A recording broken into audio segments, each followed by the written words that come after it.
So, a guide to Niv Mizzet Reborn, building your first commander deck. Get off to the basics. Why Niv Mizzet Reborn? So, Niv Mizzet Reborn is a Wurberg, white, blue, black, red, green, 6/6 legendary dragon avatar with flying, and when it enters the battlefield, you reveal the top 10 cards of your library, and for each color pair, choose a card that's exactly those colors and put them into your hands, put the rest on your bottom in a random order. So, first of all, Niv's a strong build around. He encourages you to play with 2 color cards instead of just generic, the best of each individual color, for most 5 color decks do. He's got a good stat line, 6/6 flyer, really relevant. It can deal major commander damage very well if you're inclined to do that. It's got a very solid ETB, as it can say there. The problem is, don't go too hard on this. A lot of Niv Mizzet decks, when they were first brewed, when he was first spoiled, went super hard into flickering Niv every turn to get a billion cards, and ultimately those decks didn't really see much play. And finally, he allows the deck to play more interactive spells because of his ability to reload. So, let's go into the deck. The basic stats for a Niv deck. My recommendation is 40 lands, 10 ramp, and 49 other. I recommend 4 to 5 of each cards for each guild, because the traditional split is 4.9, and I recommend that you cover 4 types of cards in a Niv deck that we'll dive into as we go along. These are only recommendations. You can go higher or lower on any of them as you go. This is just the one I've settled on and what works for me. Lands. Now, of course you need your basic lands. I recommend at least 2 or 3 of each. And the optimal deck lists you'll see run a combination of fetch lands, shock lands, triomes, dual lands, super expensive lands which are pretty hard to come by, but if you have them I would recommend running them. A lot of the lands ramp that I'm going to recommend tutors for land types, so these are very relevant. But again, not everyone has these. So there are some budget options. If you have been playing standard recently, you might have plenty of Dominaria common tap lands that have both land types, which are fetchable for most of the ramp spells that we're going to talk about, and they also are common printed, so they're very cheap. There's a Cinderglade cycle, which was the if you control 2 or more basics. Again, an alright commander. Some of them have crept up a little bit, but you know, they are pretty much cheaper than some of the other options. And the check lands are another one I'd recommend, particularly if you're going to be running Dominaria lands or other cheap lands that have the land types. You're going to have the untap ability on these lands very easily. But if you want to spend a bit of money for the Niv deck, there are 2 lands that I personally recommend to have in every Niv deck, and that is the World Tree and the Field of the Dead. The World Tree enters the battlefield tap and taps for green, but it has, as long as you control 6 or more lands, every land you control can tap for any color of mana, so it's beautiful, perfect fixing.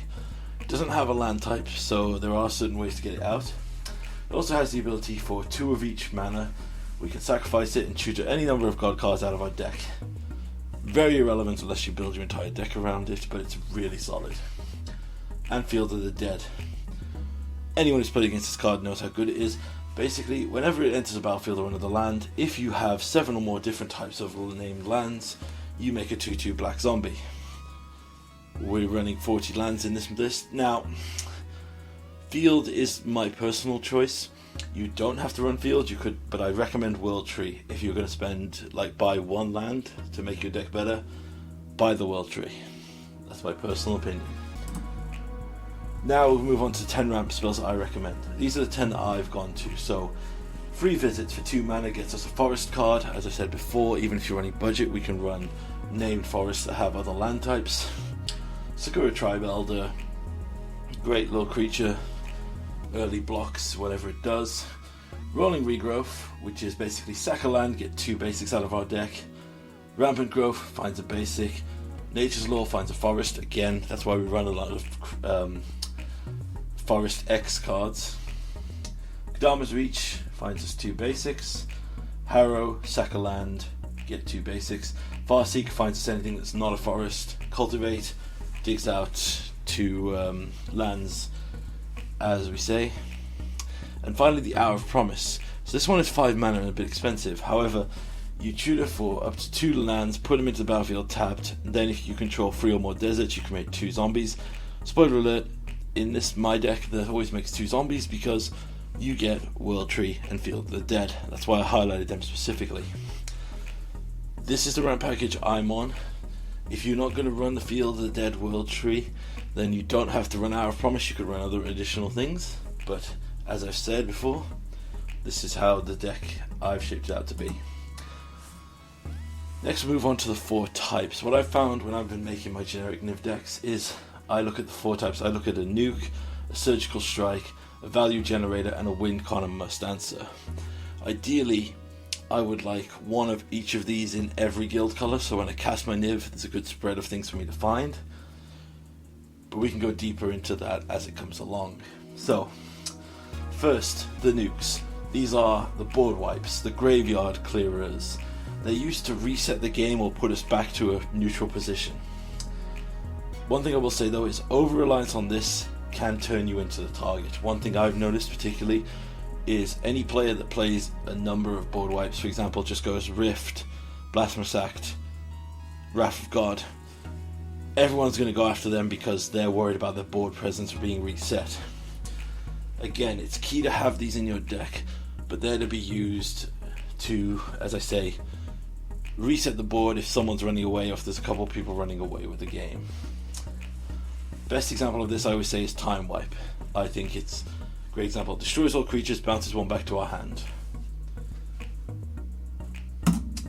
Number 2, we have the Surgical Strike. These are used to slow down a single player or to break up some kind of great synergy or engine that they've got going. Single point removal.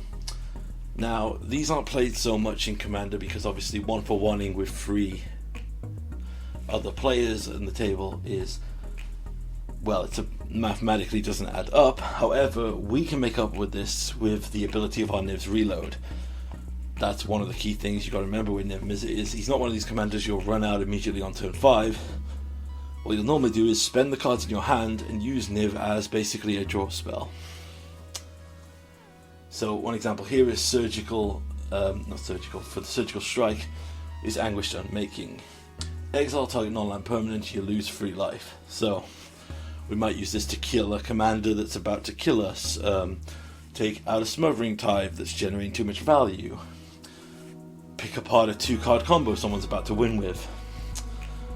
What these do is, yes, they answer an issue, but they also prevent the whole table from turning on us because most people will look at a thing like that and go, yeah, player X was running away with the game, so the Niv player has brought him back down to our level. I'm cool with that. But that in mind, we can't just like surgically ping them out forever, so we'll move on to Group 3. These are value generators. These are cards that will ETB gain us value or gain value over time. These are the cards that will have a primary impact on your board and your board alone. One example is things that might blink Niv Mizzet if he's on the field to gain us more advantage. One example I've put on here is Keranos, the God of Storms. Basically gives us an additional card draw if we're hitting our lands, or it gives us a little bolt to ping some damage, but it's something that will just basically help us draw additional cards if we need to as we go over time. There are many examples of this through different things. We'll deep dive on them at some point later. The final 4 is the win con / the must answer, and it's basically, it says here, basically a bomb that hits the table and makes the whole play group go, oh, that's not good. This is, as I put the example here, this is your Coma. You get Coma on the field and get good creatures going. It can be absurdly hard for some decks to deal with it. Other examples of this might be Planeswalkers on an empty board, or things that they just can't deal with, or something that generates us a lot of creatures and they don't have an answer because they're down to 2 cards and we've stocked back up to 5 off a Niv reload. So that's my very basic introduction to the stats on how we build my Niv decks. So I'll do a deep dive on the guilds individually coming soon, breaking them down to the 4 things over time. But that's the basic stats for my Niv decks. Hope that helps you, and like I said, it's a fun build around, so don't take my word as gospel. Please just use this basic framework to build a deck, try what you want to try, and swap it out as you go along and see what works for you. Thank you for watching.